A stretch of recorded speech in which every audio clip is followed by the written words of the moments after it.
Oh, man. Thursday. Thursday, I used to like Thursdays because it's almost Friday, but it's a little bit of a tease because it's like, you know, you're worn down, you're beat up, you're tired from the week, and it's just Thursday, and you're like, oh, I got to get up one more time. You know, I'm thankful for what I got. I'm thankful for my job and everything, but they work you so hard nowadays, and it's just back in the day, man. I don't remember working this hard. But anyway, guys, I hope y'all having a good morning. I want to thank y'all for tuning in. I just wanted to run my mouth a little bit about the Cowboys. The Cowboys just signed a kicker/punter, Brett Maher. Here we go again with the guys that used to play for us or used to be on a practice squad or whatever, but he was on our practice squad or during the offseason 2013. And he's been in the CFL since 2014. He's played with the Ottawa Red Blacks or something like that. Now, this sign is just for depth and to give Dan Bailey and Chris Jones a little bit of a rest during the offseason coming up, because last year was not a good year for Dan Bailey. I believe it had a lot to do with injury. He was on the field injured. They brought him back too early. I think he had a groin injury or something like that. And those type of injuries are very hard to come back from.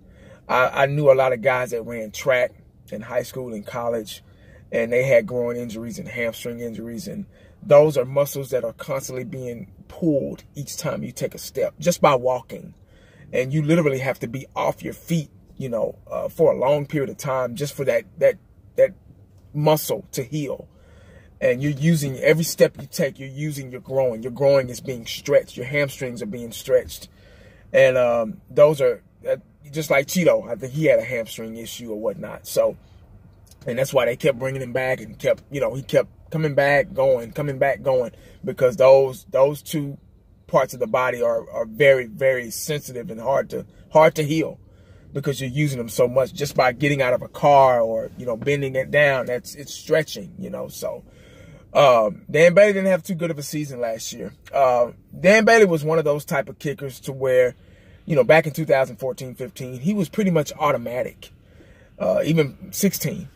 And I would literally, when we scored a touchdown, I would literally go grab me something to drink or something to eat out or snack out of the kitchen, because I didn't have to worry about him making field goals. He was Mr. Automatic. I believe he had the highest percentage as a kicker once upon a time. He was just the best in the league. He was the most consistent kicker. You just didn't have to worry. He was kind of like Chris Boneyard back in the day, back in the Super Bowl days. And we just, you know, you could get up and walk away. He just, you know, up, you know, extra point, good. You know, you didn't have to worry about it.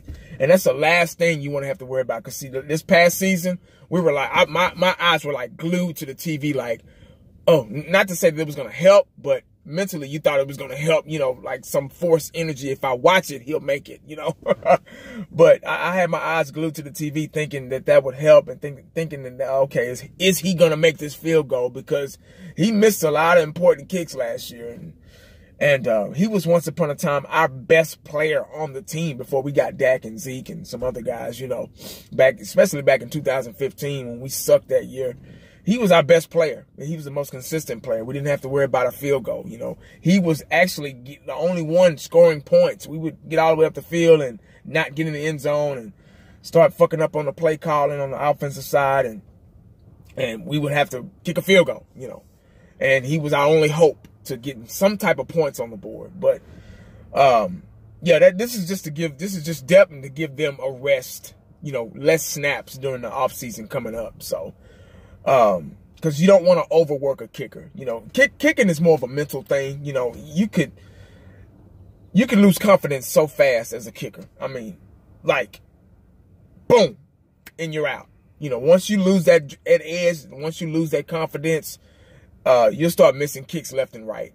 You know, trust me. Jimmy Johnson did it back in the, I think that was 92, when I forgot the kicker's name, but you know, he was missing field goals, and Jimmy Johnson went up to him and said, "Hey man, what's going on? Everything okay?"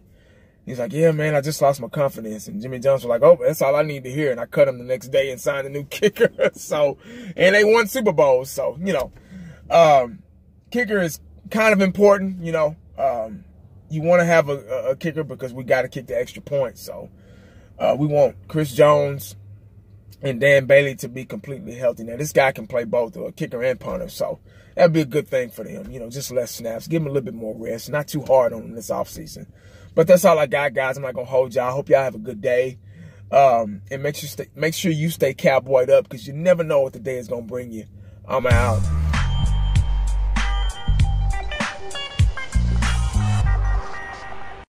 And the only thing else I got to say is,